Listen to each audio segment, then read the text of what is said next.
మనందరికీ ఒక సొంత ఇల్లు ఉంది తెలుసా? అదేంటో అంటే మన బాడీ.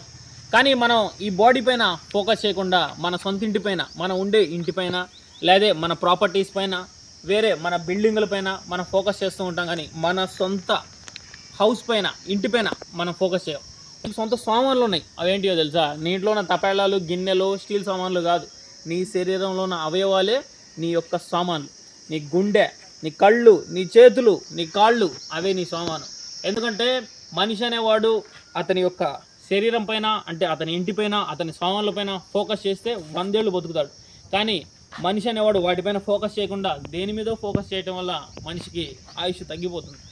23 గంటలు నేను నిన్ను చూసుకోవాలంటే 1 గంట, కేవలం 1 గంట నువ్వు నన్ను చూసుకో, నీ బాడీని నేను చూసుకుంటా అని బాడీ అంటుంది. కాబట్టి మనం అందరం గుర్తుంచుకోవాల్సిన ఒక్క విషయం ఏంటి అంటే, మనకి దేవుడిచ్చిన ఇల్లు ఇంకోసారి బాగా గుర్తుపెట్టుకోండి. మనకి దేవుడిచ్చిన ఇల్లు ఏదైనా ఉందంటే ఈ బాడీ బాగుంటేనే మనం బాగుంటుంది.